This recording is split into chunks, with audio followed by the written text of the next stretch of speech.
What's going on, everybody? John with ACTION-FLIX.com coming at you with another edition of the weekly intel here on the ACTION-FLIX podcast. And you can see Tug, my cat, has joined us for this broadcast. I'm in a different location. Normally, I'm in my office, but I figured to come out into part of my living room. I set some stuff up behind me just to kind of, have some ambiance. As you can see, I set up my two favorites. I got Storm Shadow and Snake Eyes. I got Venom. I got a G.I. Joe comic. And of course, I got Daredevil and Punisher because you know what's coming on March 4th. And of course, I got Tactical Spawn. I found that at Walmart. That is just super awesome. So I was like, hey, why the hell not? Because you got to have Tactical Spawn. Seriously. I mean, you have to have Tactical Spawn because he's badass. I mean, Spawn is badass by himself, but at the same time, when you put him in a tactical outfit with machine guns and stuff like that, that is just chef's kiss. All right, Tug's going to be joining us today. He's all over the place. He's checking things out. He's sniffing my guys in the background. But you know what? I kind of, you've never seen Tug before, so now he's kind of like my co-host today. So, all right, so we're doing a weekly intel. It's Tuesday, February 25th, 2025. That's right, 25. So, hey, why not? I figure I'd do a podcast on 2/25/25 because that just sounds really cool. So we're doing, that's right, the weekly intel, and you can see what I have posted as my image. Yep, that came out a little while ago, a couple days ago.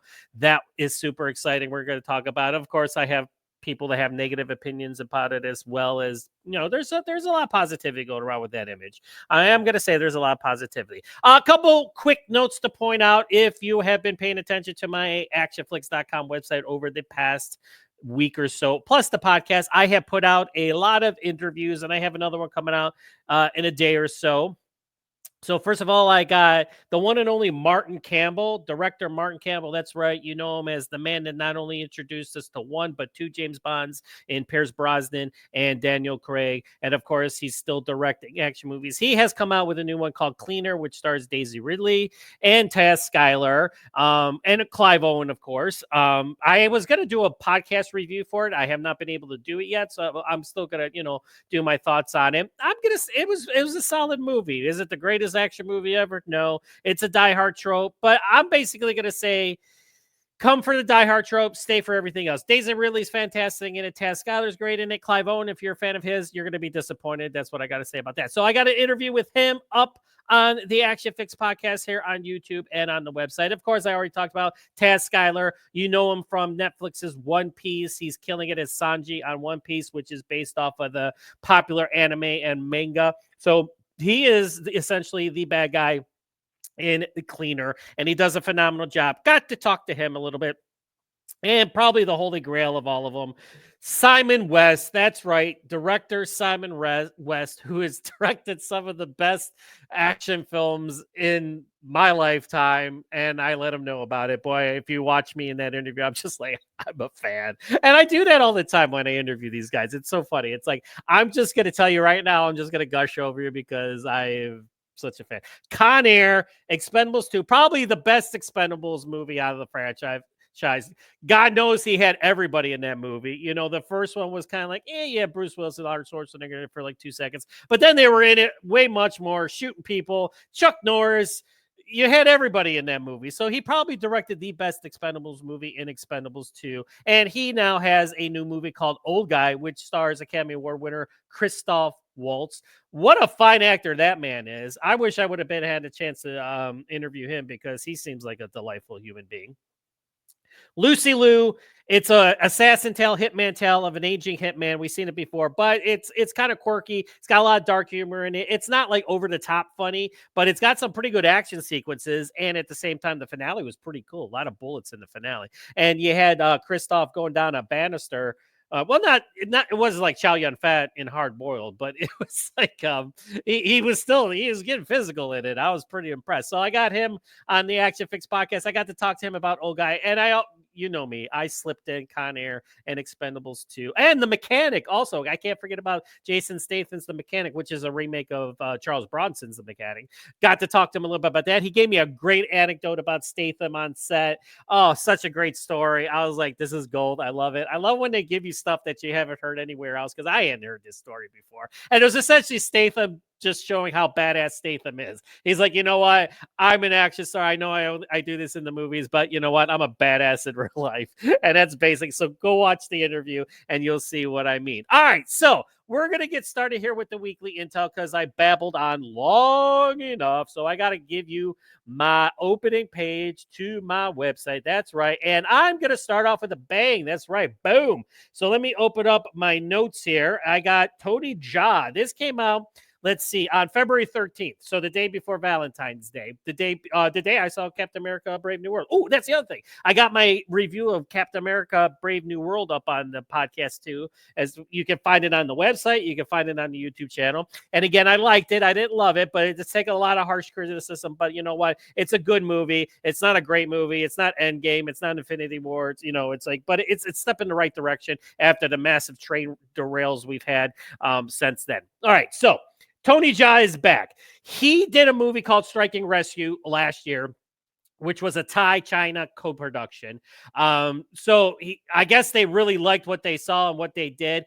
I still have not seen Strike and Rescue. It came out in a limited release in theaters, but of course it came out nowhere near where I live. And I'm still waiting to get the email where, you know, I'm sure they're going to offer me a screener when it's coming close to being released digitally. And of course, I'm going to buy it on Blu-ray when it comes out because it's Tony frickin' Jaa. But he has a new Muay Thai trilogy coming down the pipeline. Now, here's the thing, though. If you follow my website, and again, this is our 10-year anniversary this August. That's right, 10 years that I have been in business here on the ACTION-FLIX.com.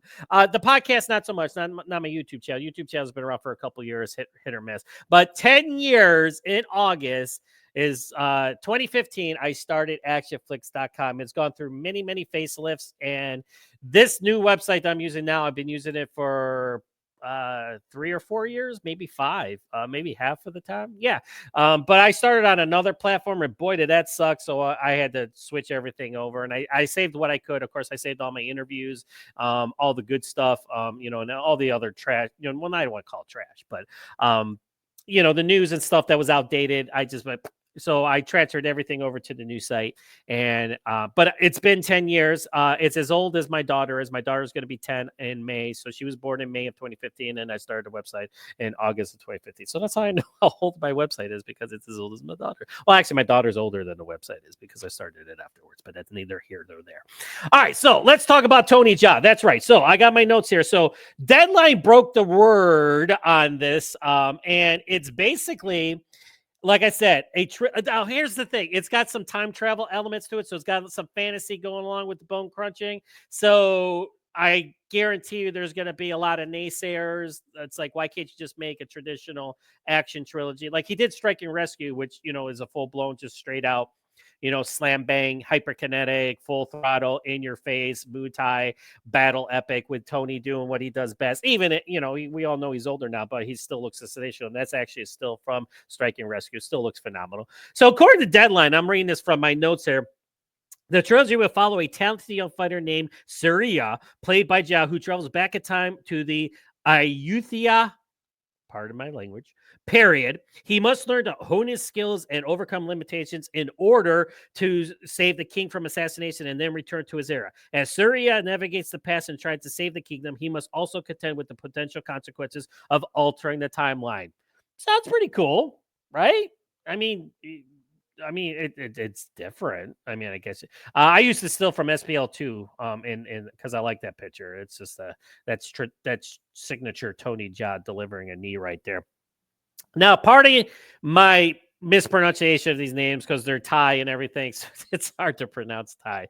But it's going to be directed by Yuthlert Sipapak, which is best known for Friday Killer, which I have not seen. He's going to helm the trilogy via his Film Odyssey production banner, along with the creative efforts of Stars Collective founder Peter Luau and CEO and co-CEO Nancy Zhu and that's the Chinese element of it. Jaa will also serve as an executive producer on the films, along with headlining them. So, sounds pretty cool. It doesn't have a title yet. But what I was going to say is, like, back in the day, there was a big announcement where Tony Jaa was going to do a big action franchise, and it never happened. And of course, COVID and a lot of stuff killed a lot of things, back in the day. So, who knows what happened with that one. But now we have a new Tony Jaa project to get excited about. It looks like he's still going strong, even if he's well into his middle ages like I am. So I just got a couple quotes here. Luo said this trilogy is a journey of self-discovery with powerful and relatable themes that resonate with audiences of all ages and backgrounds. Youthert has a brilliant vision that we're looking forward to bring it to life with Tony. Okay, so and then Zoo added, our Muay Thai trilogy checks so many boxes relating to what audiences want in big eventized movies. Our mission is to make this trilogy an epic global phenomenon, and we believe we have the optimal foundational pieces with Youthert and Tony, and will continue to add talent in the coming weeks. Now, Tony Jaa was quoted in the article, so this is pretty cool. So they got to the man himself, and Jaa stated, as the executive producer and star of the film, I have worked closely with the director and the rest of the team to ensure that we create a film that not only showcases the physical prowess of the sport, but also the mental and emotional strength, yes, that it takes to be a true fighter. We believe that our Muay Thai trilogy has the potential to be a truly unique and inspiring film that will resonate with audiences around the world. Our goal is to create a story that is both entertaining and meaningful, and that showcases the incredible talent of the cast and crew involved. And like I said, we had Striking Rescue, which he did later on, or earlier on, I should say. And that was a China Taiko production too. So hey, if it's not broke, don't fix it. And that got a lot of good reviews. Did I see it yet? No, I have not, but it is what it is. Now here's a cool one. So we got some Jason Statham news. I was mentioning Jason Statham a little bit earlier. That we all know he has a Working Man coming out next month, actually. All right, yes, March. Yes, March. Can't wait to see that movie. And again, I was watching YouTube, and I subscribed to. I'm not going to throw them under the bus, but I was watching this one. They're like retired or former special operatives who like rank action movies and stuff like that. Boy, did they burn the Beekeeper! And I was like, oh. I was like, I can't disagree with you more. Normally, I like listening to them, but I was like, that was. I was like, yeah, no, I can't. You know what? Is it silly? Yes, it's Statham doing stupid things, and he in how he dresses in it. Is he's just trying to look like a regular guy, I guess. But that's neither here nor there. So we got new Jason Statham news, and that's right. Jason Statham has enlisted for a new untitled actioner from Angel Has Fallen helmer Rick Romanois. And we all know Rick Romanois is brothers with Scott Wall, who did the last Expendable movies, and boy, did he get burned on that one. Holy cow, did he take a hit on that one. And again, I liked Expendables 4 for what it was. Again, sue me, I don't give a shit. And I could swear because I'm not being monetized right now. So let's talk about Jason Statham and his new action movie that he's going to be doing with Rick Romanois. The announcement comes via Deadline. Of course, I've subscribed to Deadline because, I don't get exclusives because I'm not big enough. So the film actually has a release date already. It's officially going to open up on January 9th, 2026. Yeah, so it's already got a release date. So that's cool because last year we had The Beekeeper in January. This year we have a Working Man in March, and then next January we're gonna have more Jason Statham. So it's like he's doing the spring thing. He's like, winter, spring. He's like, I think he's found his wheelhouse in terms of like where to do his movies in terms of theatrical releases, because those are considered dead zones when it comes to theatrical releases. But I think people will want to go to the movies, especially in the wintertime. Granted, you don't live in somewhere where it snows and you get blizzards and stuff like that. So if you have bad weather, I get it.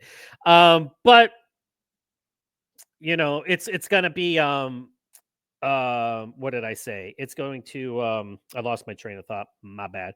It's going to be one of those things where I think he's going to excel in releasing these types of movies in early in the year, definitely in the springtime before all the those big summer blockbusters come out. And we know big budget blockbusters to come out even earlier. Christ, Captain America: Brave New World came out this month, and it's only February, so they're really, well, again, they probably were like, this isn't the greatest MCU movie, but what are you gonna do? All right, so Rick Romanwa, if you don't know the director, he's worked with Gerard Butler a lot. Again, like I said, he directed Butler in the last Has Fallen movie, Angel Has Fallen, which was solid.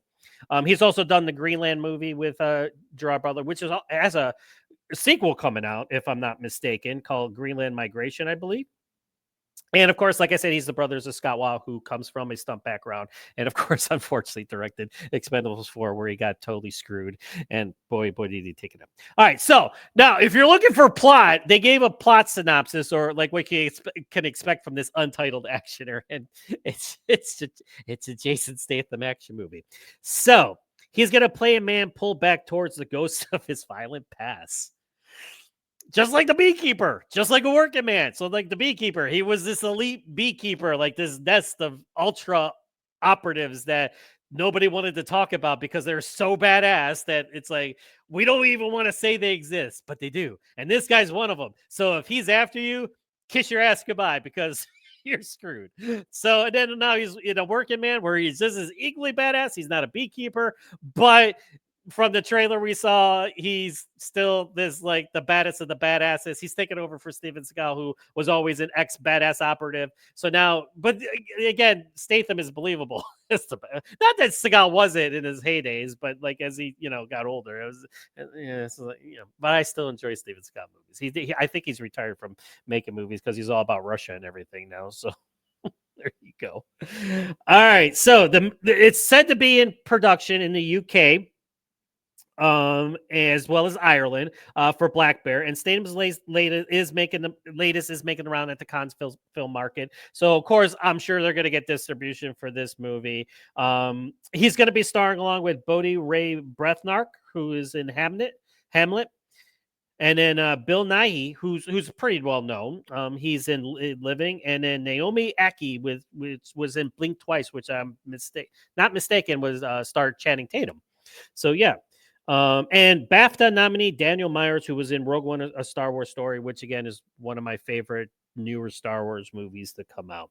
Of course, Statham's also producing it for his Punch Palace Productions banner. I love that name, Punch Palace. So there you go. So there's news on Jason Statham's latest coming out. And like I said, we got a Working Man coming out next month, which again, I'm definitely going to try to see it as soon as I can. And do a proper podcast review because, I got to. It's Jason Statham. So you got to get, the man's, okay, listen, just real quick on Jason Statham. He is essentially, he's not as huge as the Stallone and Schwarzenegger or Dolph Lundgren were. Back in the 80s, it was like, how big could you get? Jason Statham's in shape. Don't get me wrong. He's cut even in his 50s. He's got he's got mad respect for his physicality, and he's looking better than ever in his fight sequence. Seriously, the man's in his mid 50s and he's moving better than when he was in his 30s. So yeah, so super excited to see Statham because he's a legit action star. He's an action icon. I say Scott Adkins is an action icon. Well, you gotta say Jason Statham is an action icon because the man is legit. Let me tell you, he might not be as badass in real life, because he's a nicer guy, I'm sure, and he's not going to go through 30 guys in real life, and come out on, or he could, you never know. But it's like you got to get excited when Jason Statham has a new movie out, and he's the same guy in every movie, and I love it. I couldn't be more pleased with the output that he puts out. I'm a big Jason Statham fan. So we're going to switch gears right now and go into Booyah. We got the first look of Karl Urban as Johnny Cage in Mortal Kombat 2. That's right, everybody. You love him, or we don't know if you'll love him. We don't know if you're going to like yay or nay. But I like what they're doing here. You remember when Machete came out? Machete had the fake trailers, like Machete in space and stuff like that. Like, this is a fake poster for Mortal Kombat 2 for a fake movie called Uncaged Fury, which stars Johnny Cage, played by Karl Urban. I like how they're doing this because that's what Johnny Cage is known for. He's the Hollywood action star who wants to prove to the world that he's legit. He's not just an action star. He's not just a movie star. He's a legit badass ultimate fighter who can take on the best of the best. And that's why he goes into the Mortal Kombat to prove himself. And of course, save Earthrealm at the same time. So basically they came out with this faux poster and Uncaged Fury, and it's brought to you by the studio that brought you Rebel Without a Cage. I love that too. Rebel Without a Cage. Awesome. So Johnny Cage, again, everybody had their preferences for who they wanted to see play Johnny Cage in Mortal Kombat 2, because we all know he was teased in the last one, and people thought it was a crime that he wasn't in the first one. I mean, I did to a point, but I was like, okay, I get it. They're saving it for the sequel. And of course, good thing we are getting a sequel. Of course, director Simon McQuaid is returning to helm the movie. And pretty much most of the cast from the first one, like Louis Tan, is coming to be in this one as well. Also, Joe Taslim, who was Sub-Zero. Hiroki Sanada, of course, is Scorpion. So yeah, and they also have the new logo for Mortal Kombat 2, which is right here. This is pretty cool. I like it. It's sassy. It's badass. It's I mean, like when I look at it, I get excited. I mean, it's like I'm like Chun-Li. Yeah.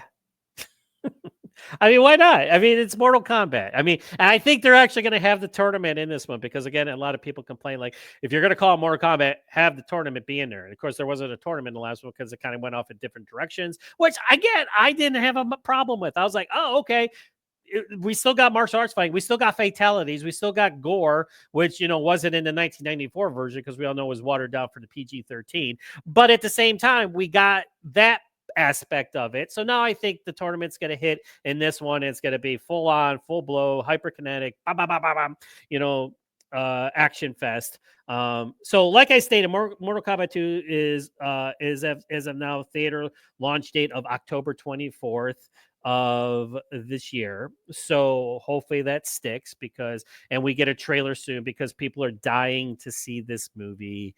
And I'm sure they're going to complain about something when all is said and done. All right.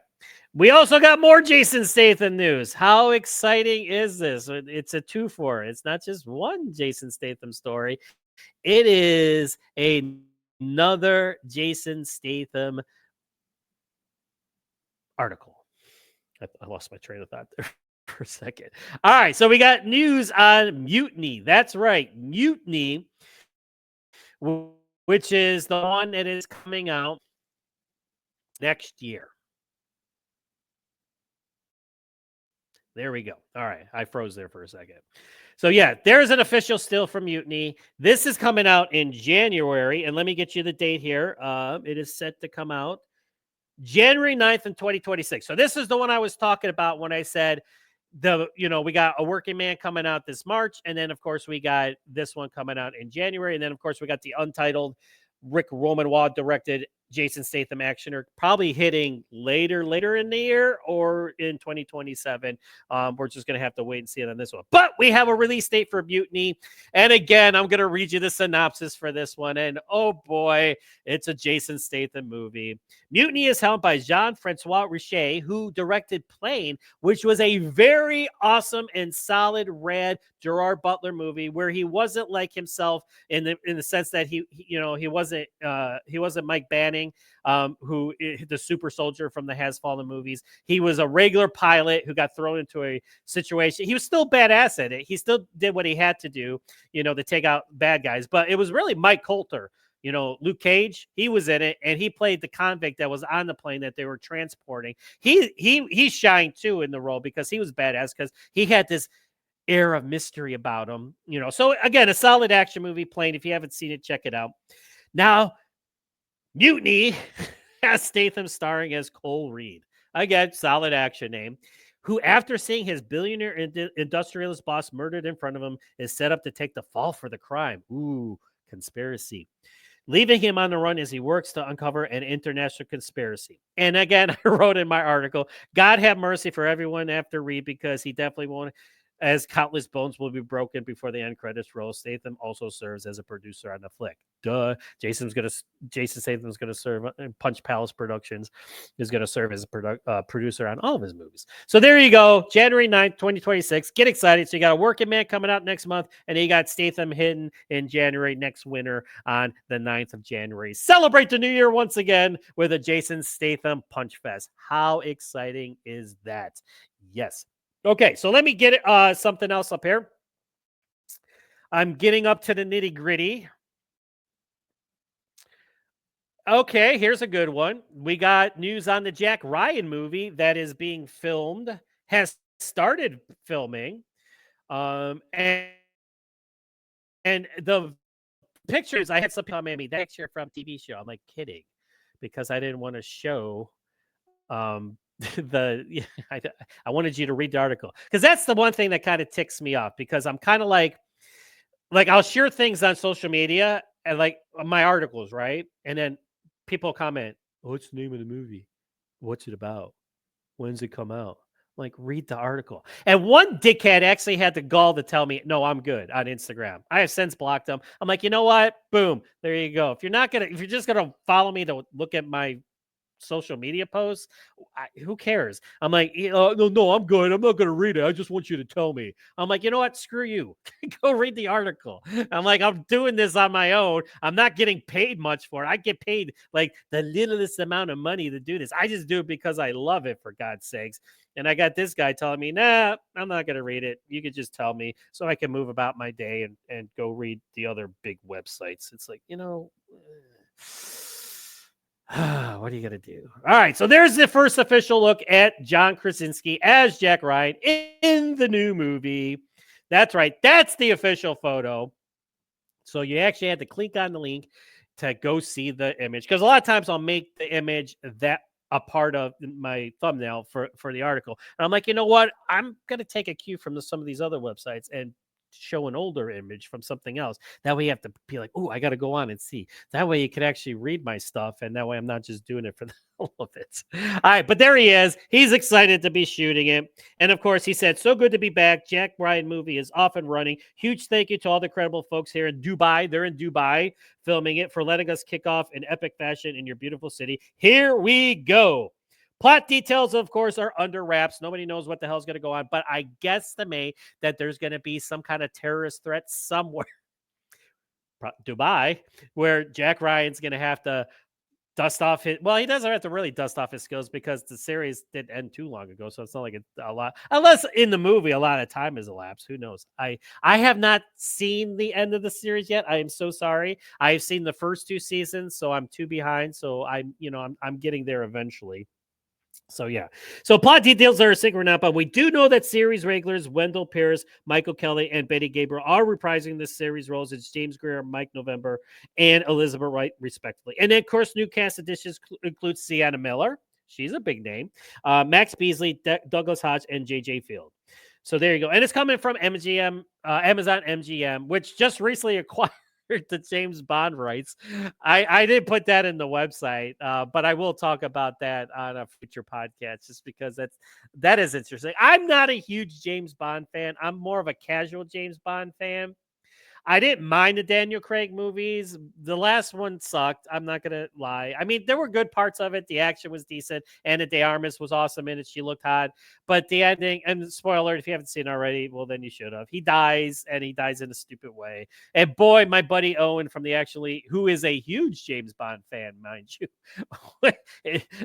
that is sacrilegious, unforgivable. So he has disowned those series of films. So now I actually want to ask him. He's on vacation right now. He's visiting his family overseas. So I actually want to talk to him about what he thinks about Amazon MGM acquiring the rights, from the family, because they've had it all these years, and if they did that to Dan, to James Bond, what the hell's going to happen now that, this big company owns it? And guess what's going to happen? We're going to get spin-offs and TV shows, and it's just going to be James Bond saturation, and everybody's going to be like, oh, yay. And then they're going to get sick of James Bond, just like people got sick of Star Wars. People are getting sick of the MCU because, Disney was just like, hey, TV shows, here, more movies. We're going to put out 3 movies a year. I'm like, yeah, no. Like, so they even were like, you know what? We got to make sure that we don't put out too much content, because at the same time, if you do that, then everybody's like, you know what, we're sick of it, you know. And usually, like, if you do too much content, it's not all going to be good. You know what I mean? It's gonna suck some point, and it has sucked a lot. Like Star Wars, there's a lot to be desired with the Disney, films and television series. Although I did love Obi-Wan Kenobi. Darth Vader was his most badass in that one. I have not seen Skeleton Crew yet. I'm anticipating that one. Andor, I know got its season 2 trailer. I'm not sure that. I mean, I was like, oh, you've already seen it. So I'm not even gonna bother doing a post about the trailer, because I haven't seen the first season. I mean, because I heard it was kind of boring. And again, I don't listen to people per se, but then like if I don't have a lot of time, I'm gonna be like, you know what, I'm gonna stay, because he was good in Rogue One, a Star Wars story, but it's like, did I need a whole series about this guy? I don't know. Anyway, let's go on to some cool news. Well, actually, not so cool news. I mean, well, it depends how you look at it. Daniel Craig was evidently in line to play Sergeant Rock in DC Studios' Sergeant Rock live-action adaptation. James Gunn has come out and since this article happened, saying we didn't even talk to Daniel Craig, but evidently he's saying he wasn't even attached, but they're saying that he was, because he has stepped away from the project. He was going to play, he was supposed, rumored, grain of salt, supposed to play Sergeant Rock in the live action DC Studios version of Sergeant Rock, which is a best-selling comic book from DC Comics. Not one of the biggest properties, but it's World War II action. I was a fan of it growing up. I know, and as you can see from the picture I shows, he not only fought Nazis, but he fought everybody. He fought zombies. It was all kinds of good stuff. So basically, what happened here is it's kind of like, how do I want to say this? Believe what you want. Yeah, there you go. Believe what you want. Okay, so the boring excuse they gave was that there were scheduled conflicts due to his wife, Rachel Weisz, who, again, we all know from Titanic and other great movies. He's married to her. So they're saying technically there were scheduled conflicts with his wife. But the juicier one, and this is a rumor. Again, I don't really deal with rumors, but this was too good to pass up. They're saying Craig was disillusioned with the role due to the fact that this would have reunited him with his queer director, Luca Guadagnino.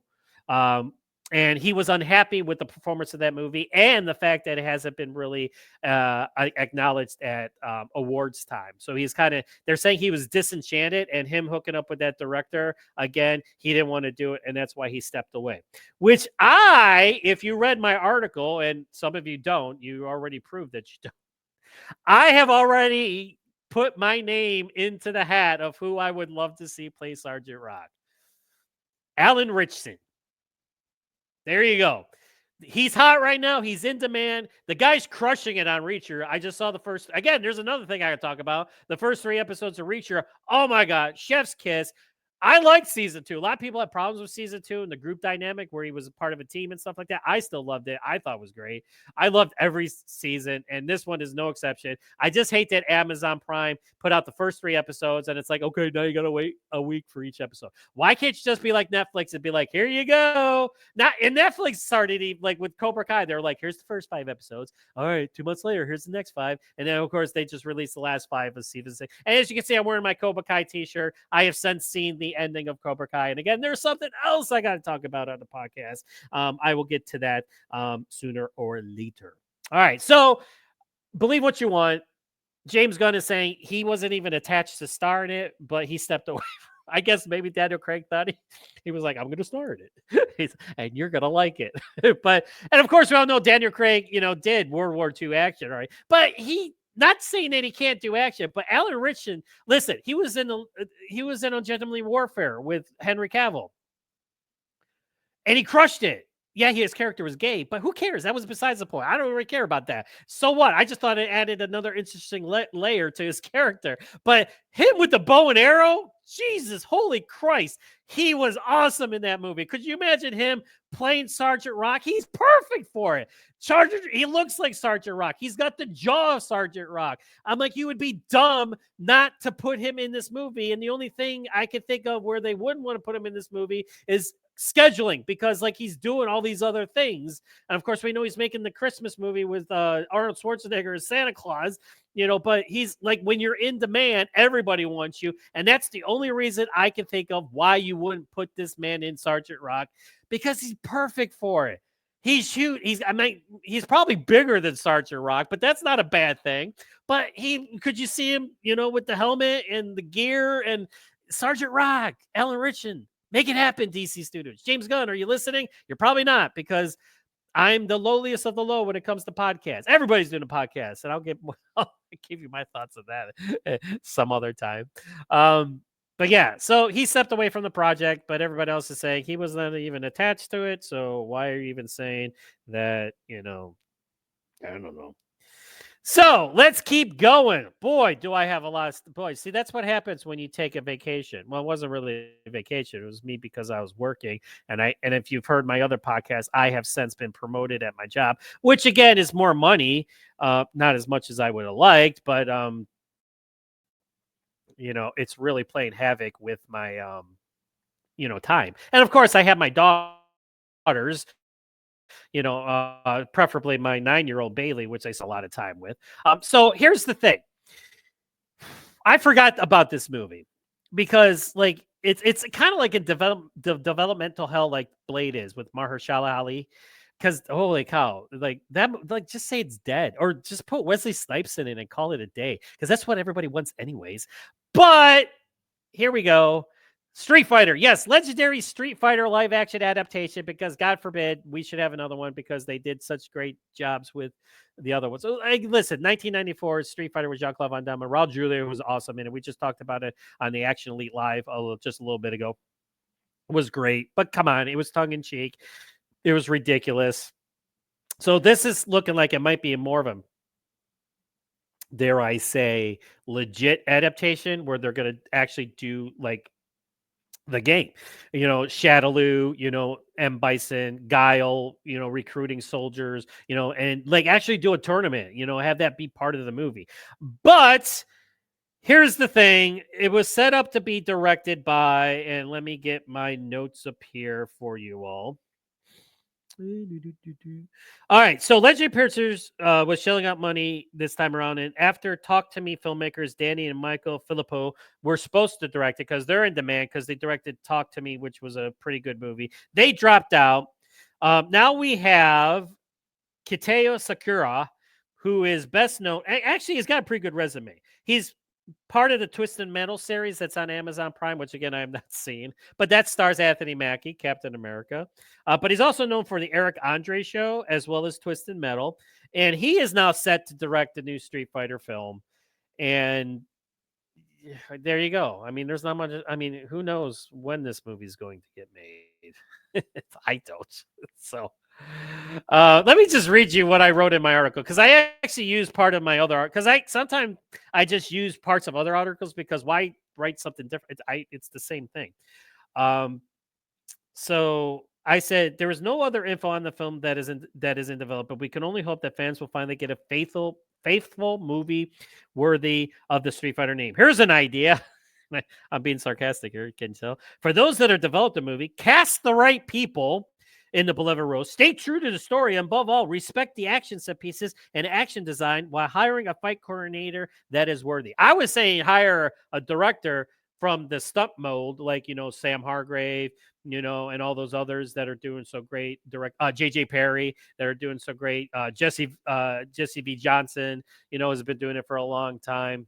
These guys that come from a stunt professional background, they didn't do that, which is fine. I mean, maybe this guy can, bring some, nuance to it. But I was like, hey, you know what? Respect the material. Cast people like Damian Chapa as Ken in the 1994 Jean-Claude Van Damme version. Really? I mean, that was the worst casting ever. Holy cow. That I was just like, what? Even when I saw the movie, I was like, holy cow. They didn't even try to give him hair that looked like Ken. He was just like, this is Ken. Now, listen, Damian Chapa, great actor, has been around for a long time, has done a lot of good movies, was in a lot of 90s action movies. Of course, U.S. SEALs 2, he played the bad guy, took on Michael Worth. That's a classic. movie. But he was totally miscast as Ken in Street Fighter with Jean-Claude Van Damme. So let's do it right and cast the right people in the role and actually respect the source material. I mean, I'm all for like making things different if it helps the story and you still do it in a good way. But at the same time, if not, then just go back to the drawing board and freaking do it right. Because how many times can you screw this up? And we all know Joey Ansah did the web series, which did a great job with it. But we all know that they were going to have him, do it. So which they should have probably. Holy cow, he couldn't do any worse than The Legend of Chun-Li. Wow, what a train wreck that was. And again, Neil McDonald was great in it. He was like, you know what, this movie sucks, but I'm going to act the shit out of it. Because he was Bison. And he was totally miscast as Bison. Oh, God, boy, was that a... Okay, let me just get into the next second. This is all what you're talking about. Boom, there we go. Yes, the first look at Nicholas Galitzine as He-Man in Masters of the Universe, and it's not much of actually. It kind of got me excited when I saw it, not because of his physique. Look, I'm a heterosexual male, nothing against the other, but it's like I was like, "Ooh, holy cow!" They even got the sword in it. I was like, "This is tight." Look at it, I mean, we don't know what his face looks like aside from what we saw behind the scenes pics and stuff like that, but I don't know. What do you think? Let me know in the comments, guys, when I'm doing these weekly intels. Let me know, what you think about the news and what I'm going over, and what are your thoughts and stuff. And just don't come at me with, oh, that sucks. It's like, no, don't just listen. Put some thought into it. Like, why does it suck? Why do you think it sucks? Why are you not happy about it? I'm happy about this image. I'm thinking they're going in the right direction. Now, the plot. There's rumors of the plot where Adam, who is actually Prince Adam, is actually on Earth. He crash landed there years ago. Doesn't even know who he is, and for whatever reasons, he gets whisked away to Eternia to take his rightful place as Prince Adam and He-Man, and fight Skeletor, as we all know, is going to be played by Jared Leto. He's got big shoes to fill because Frank Langella, we all know, crushed it in the canon films, Dolph Lundgren version, which, again, that took a lot of liberties to the source material, but people love that movie. But actually, the rumored plot, again, this is rumored. This is not an official plot that Amazon MGM, and again, they're the ones putting this out. But this is what's going on. It says 10-year-old Prince Adam, who crashed to Earth in a spaceship, was separated from his magical power sword, the only link to his home on Eternia. After tracking it down almost 2 decades later, Prince Adam is whisked back across space to defend his home planet against the evil forces of Skeletor. But to defeat such a powerful villain, Prince Adam will first need to uncover the mysteries of his past and become He-Man, the most powerful man in the universe. Listen, again, there's been different interpretations of Masters of the Universe, between the cartoon, the comic books. Again, they've taken liberties, just like G.I. Joe. They've done different things with it. It just doesn't suck. If they do it like this, listen, they're kind of reversing what they did in the canon films version, where, it kind of took place on Eternia a little bit, but it was mostly on Earth. Now, if we do it this way, we have most of the action on Eternia. That's what people want. And put Battle Cat in it. Could you imagine? Listen, if he's on top of Battle Cat racing off to battle, that'll probably win people over right then and there. Holy cow. How could it not? But there's been a lot of casting news since this movie has been announced, and I just haven't announced it because I just either don't care or I just didn't have time. But some of the most notables, we got Kamala Mendes as Tila, Morena Baccarin, which I love from of course Deadpool and of course Firefly, is the sorceress. Alison Brie is Evelyn. Johannes Hacker, Johannesson as Malcolm, which is also known as Fisto. Idris Elba is Man-at-Arms. And listen, I know Man-at-Arms wasn't black or African American, I should say, in the original, but who cares? I mean, he's going to act the crap out of that. Sam C. Wilson as Trapjaw. Hathor Bjornsson as Goat. Mander Koho Atta as Triclops. And recent additions include James Purefoy and Charlotte Riley as King Randor and Queen Marlena, respectively. We all know from the cartoon stuff like that, they were Prince Adam's parents, and of course, the King didn't know of Prince Adam becoming He-Man. The Queen kind of had, kind of like guesstimated like that's what was going on. But there's the cast for it, and there's the first official image for it. So get excited. until it's time to not get excited. I don't know. It's like, listen, until I see first footage, who the heck knows if this movie is going to be a train wreck? But it sounds like they're like would this actor be the first in mind to play He-Man? No, but listen, the man looks like he's putting well, it looks like he's putting in the work in terms of working out. And um that image is a step in the right direction. I'm not gonna lie, it is. You know, fight me if you want, but I think it looked pretty good. You know, what are you gonna do? All right, here we go. Now we got some Extraction news. That's right. We got Omar Sy, who we all know was in the remake of John Woo's The Killer last year and was pretty solid. I actually finally watched it. Um, and again, I liked it. I had a lot of good moments. The action was solid. Emmanuel was great in it. You know, from the Fast movies, and it's just like if you're gonna compare it to the original with Chow Yun Fat and Danny Lee, don't even bother. But it was good. It was a good movie. You know, Sam Worthington was a scumbag. You know, it's good times in it. It wasn't great, but who you know, whatever.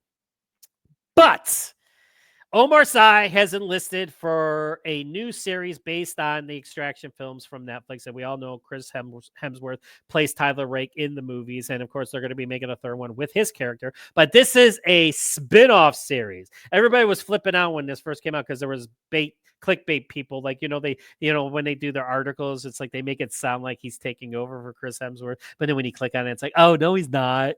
It's like, even when I read, I was like, good Lord, can you guys just stop and just make normal titles to your articles and not trying to dupe people? That's why I hate the internet sometimes. All right, but Sy is going to enlist. He's going to play a brand new character in the Extraction universe. And of course, Joe and Anthony Russo are going to be producing it. And boy, does it sound cool. And then again, if they do the action that they did in the movies, then why not? It's going to be 8 episodes long, and it's set in the high octane world of Extraction. The yet untitled action thriller series follows a mercenary played by Sy, does not have a name yet, as he navigates a dangerous mission to rescue hostages in Libya. Don't go to Libya a lot these days. Trapped between warring factions and ruthless killers, the series delves into the emotional struggles of conflicted and flawed characters, each facing trauma, betrayal, and life or death choices. Ooh, doesn't that sound exciting? Yes, of course it does. Duh. And I like this image from The Killer. That's him and Emmanuel in The Killer. That was the ending. That was the church scene. They kind of did homage to John Woo did homage to his movie, which again, didn't reach the heights of Chow Yun Fat. Who could? I mean, the guy's a god in action cinema, even to this day. Obviously he's older now. But still a solid movie. I liked it. Omar was good in it, did good in the action sequences. So again, I'm excited to see what he brings to the mercenary world or the Black Ops Merc world of Extraction. So get excited. And I'm going to save the best for last. That's right, everybody. And if you've been following my website, and you probably haven't because you let me know because you're like, when's it come out? What's it about? It's like, read the damn article, people. Nothing pisses me off more than when somebody like clicks on my post on social media. And I do social media just so I can, I got to promote it somehow. I hate social media. It's exhausting. Like, oh my gosh, it's so exhausting. And then like reading all the negativity and toxicity. Oh, holy cow. But again, that's another story for another time. I'm going to try to stay calm for this one because, as you know, I'm a big Punisher fan. As you can see, I have this, to go along with my Cobra Kai. Jon Bernthal is, of course, coming back to the role of Frank Castle, a.k.a. the Punisher on Daredevil Born Again, which premieres on March 4th. How much of an involvement he has, we do not know, but they promise us that Frank is going to go bull in a china shop in the series, and that's good news for us fans because we want to see Jon Bernthal as Frank Castle, a.k.a. the Punisher, go bull in a china shop on the bad guys. So even if he's only in 1 or 2 episodes, as long as he makes his presence felt and he shoots his guns and kills a lot of people, bad people, I must say, kill a lot of bad people. Let me stress, he's a vigilante. He only kills those that deserve it. Then I'm all for it. But we got the big news that Mr. Bernthal is, in fact, also coming back for a one-off. Now we Werewolf by Night, the Guardians of the Galaxy holiday special where these are one-shot deals, kind of like one-shot comics. They do them in comic books all the time where it's a one-shot deal. It's one story, boom, that's it, it's done. So these are kind of like that for Disney Plus. So it's good news and it's bad news, I guess, because we all want to hear that he's going to be in his own series on Disney Plus. But just like I said, this is a step in the right direction. It's not the news we wanted to hear, but it is news, and it is Bernthal coming back yet again as Frank Castle, a.k.a. the Punisher, for a one-off. Yes, get excited. Now, since I broke the news, new details have emerged, and we also already have a director, and he's writing the script with Bernthal involved. So, of course, we don't know the plot. They're already writing. But new details have emerged for the exciting announcement yesterday of Jon Bernthal headlining a Punisher MCU special. According to Entertainment Weekly, the highly anticipated Punisher special will be held by Reynaldo Marcus Green, and he is working on the script along with Bernthal. Now, the two have worked previously, so they have collaborated before, so they have a good working relationship. So this bodes well. When you have a good working relationship between your director and your actor and your star, ooh, good things happen. So they did the HBO miniseries We Own This City, which came out in 2022. Again, I've not seen it. I wanted to. I believe Bernthal plays a crooked cop in that. But, ooh, yes, please, hopefully, and then make this one shot. They're saying that it's going to be awesome. Now, Brad Winderbaum, who is head of Marvel Television for Marvel Studios, teased the story, and he says it's like a shotgun blast of a story, but also has all the pathos and emotion that you want out of a Frank Castle story. Sign me up. It's so exciting, Winderbaum added. Bernthal is a generational actor. He's incredible what he brings to all his roles he plays, but particularly Frank Castle. Yes, he does. He's my favorite. And again, I love them all, but he is my favorite Punisher, and he's a great writer. He knows the character inside and out. Also, I love Punisher, but I also love Jon's Punisher in particular. The idea that he's in the MCU and can bring that to the greater universe, especially the more grounded street level stuff, it's a huge opportunity, and as a fan, the greatest thing ever. Sounds to me like they want Bernthal to stick around, everybody. That's right. Stick around, Johnny. They're going to do this one shot, and I guarantee you once it hits, they're going to be like, you got your own series. And they're also talking about having Luke Cage, Jessica Jones, and Iron Fist join them as well. As we all know, they had their Netflix series canceled as well when the big changeola was going over between, because Netflix had Marvel Television, and then they had that thing going on. But then, of course, Disney took over and was like, nope, we're revamping everything. And all these guys got caught, and gal got caught in the crossfire.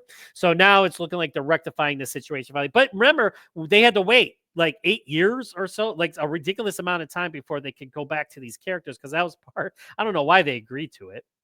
I don't why Marvel agreed, because Marvel basically said to Netflix, okay, once this is done, we'll wait all these years till we go back, and it's kind of like it's like a no repeat clause. It's like we don't want you to do this too soon after. So we had to wait all these years to get these characters back, and it looks like Disney's keeping the promise of being like, hey, time is right. Here we go. We got the MCU. Everything in Phase 5 sucked, so let's do this. Why not? Let's get the grittiness. Let's get the street level stuff. Let's get the less, interstellar galactical, because we all know that's, Fantastic Four, all that stuff. Galactics is coming. We all know that's going to still be there, but let's get the grounded stuff, because I love the grounded stuff. I love the Punisher, and I love the Daredevil, and I love the grittiness of the vigilante story. Let's get Elektra back. Let's get it all back, and let's get the Defenders back, because they did the series, The Defenders. And while I liked it, I did not love it. It left a lot to be desired. And boy, there was not a lot of action. The action that there was good, but after a while, you're kind of like watching these episodes, like, when's something going to happen? I'm all for plot. I'm all for character development, but holy cow, can I get an amen? It's like, so yeah, so I was a little disappointed in the Defenders TV show. So there you go. That is what's happening right now. As I'm talking, something else could be happening. And again, I'm doing this on a Tuesday. I always said I'm going to do it later in the week, but I didn't do it last week at the end of the week like I wanted to. So I figured I'm going to do it now while I'm waiting for my daughter to get out of school, and give you a weekly intel, and give you my thoughts, and give you a different scenery. As you can see, I decorated for you guys. And can you see in the back? I got like the Japanese posters hanging. That's pretty cool. I got Batman, I got Spider-Man, I got Godzilla. So that's pretty cool. Can't really see him though, from the angle on that. But you see all my guys in the back. I put some cool ones up there for you. And of course, a G.I. Joe comic book because again, Yo Joe is coming. I'm going to be doing my first episode of Yo Joe Zone on the Action Fix podcast. And real quick, let me just announce once again everything that I got planned. Again, like and subscribe if you like my content. And there's a lot of people out there doing this. There's a lot of we have celebrities doing podcasts, for God's sakes. How can you compete against Jon Bernthal's doing a podcast? How can I compete with Jon Bernthal? He's Jon freaking Bernthal. So it's like, not only do I have to compete against regular schmoes doing a podcast like myself, and when I say schmoes, I mean it with love, but now we got celebrities. You got Michael Rosenbaum from Smallville doing a podcast. You got Katie Sackhoff doing a podcast. And those are just the ones off the top of my head that I saw this morning scrolling through YouTube. Holy cow. But like and subscribe. I now have, super excited, over 1,000 subscribers. I'm at 1,050 something. So again, thank you so much for that. And again, this is the weekly intel. We've already talked about all the recent news that we're talking. Trailer Tactical I'm also doing. I'm going to be doing one soon where I'm going to be checking out some of the latest trailers. And we have some good ones. Center the Ring, 2 movies enter, 1 movie leaves. That's right. I put 2 movies up against each other and only one is the winner. Doesn't mean I don't like both of them, but one is better than the other for certain reasons. And of course, An Anatomy of Action Design, where I'm going to hook up with the greatest talent action cinema and television have to offer. And I've already done it with Brent Foster, but again, he's the only one I've done it. He's going to come back too, but I'm going to try to hook up other people too and talk about some of their action sequences, or just have filmmakers come on and just talk about their favorite action sequences. It doesn't have to be their action sequences. It's going to be just a action sequence, but we're breaking down action design, whether it's martial arts fighting or bullets and explosions. All right. Then, of course, we have Comic Zone, where I go over my favorite comics. And again, I'm going to try to do New Comic Book Day. Again, tomorrow is New Comic Book Day. I did go last Wednesday to New Comic Day because I was off, but of course I did not do a podcast for it. I am so sorry, but I'm going to be doing that. And of course, Yo Joe Zone. That's right. I'm such a huge G.I. Joe fan. There's my guys, and there's my comic. There you go. I'm probably poking the other way, or because it's reversed when you watch this as I do it, but whatever. But I'm such a G.I. Joe fan that ever since I've gotten back into collecting the comics and everything, I'm super excited for G.I. Joe. So much that I'm going to be having my own intricate part of the podcast where I talk about nothing but G.I. Joe, whether it's the comics, the animated, the movies, which I know you all have an opinion on, and the collectibles, which I've been starting to collect, and all that good stuff and everything. And of course, I have movies and TV reviews, which I'm thinking about calling it Movie Breakdown. I think that's what I'm going to call my movie and TV review aspect of the Action Fix podcast. I already did it for Captain America Brave New World. I gave it a 3.5 out of 5 stars. Pretty solid. And of course, I have exclusive interviews as you have already seen. I shared with you some of my most recent ones. Of course, I have Martin Campbell. I've done him. And of course, Taz Schuyler and Simon West, the great Simon West. I have done him as well. And I couldn't be more happy with that. And then I have another interview coming out within the day or so for a movie that's coming out this Friday. I won't mention it yet until I have it all complete. I did do the interview. Normally, I announce it when I do it, but I just want to make sure everything's good and everything works out with that. And I'm going to get that off the screen so you can see me again. Hello. All right. So that wraps up this week on the Weekly Intel. I might do one later on in the week because towards the end of the week, like I'm supposed to. But hey, you got one. Maybe you'll get a bonus episode. Who knows? I don't know. It depends on the days and when I'm working. A lot of times I go to work and I come home at night. I'm like, you know what? I'm going to do a podcast. And I just end up watching Cleveland Guardians baseball because baseball started and I'm a Cleveland Guardians fan. So I'm going to get wrapped up in that too. And I'm just like, you know what? I'm tired. I'm going to sit in my recliner until I fall asleep. Sorry. But I'm trying to do more podcasts. I'm trying to do more interviews. I'm trying to do more things with the website. And I'm just trying to do more things. And again, thank you all for your support. Over 1,000 subscribers now on YouTube. Super excited. Again, I know that doesn't mean that much these days. Back in the day it did.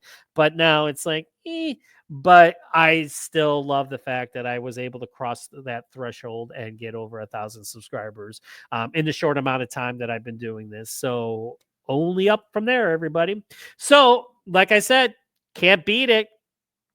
And if you can't beat it, join them, right? That's what I always say. So, That's pretty much all I got right now. I don't have anything else. So like I said, unless something happens later on today, we'll see what happens, and I will make sure that I talk about it on the next weekly intel. And of course, Trailer Tactical. It's only Tuesday. I'm sure we're gonna have some great trailers come out. Well Go USA has been putting out some great stuff this week too, so I might check out those. Operation Undead. If you haven't checked the trailer out for that one, that looks super sick. So make sure you check that one out as well. So in the meantime, that's all I got. That's what I'm going to say. And this is John signing off for ActionFlix.com, the ActionFlix podcast. And again, be nice until it's time to not be nice. Treat others as you would want to be treated. The world's going to hell anyways, but let's be respectful to one another and just have fun and talk action movies, because at the end of the day, that's all that counts, right? There you go. I have spoken. So until next time, peace. Take it easy, everybody.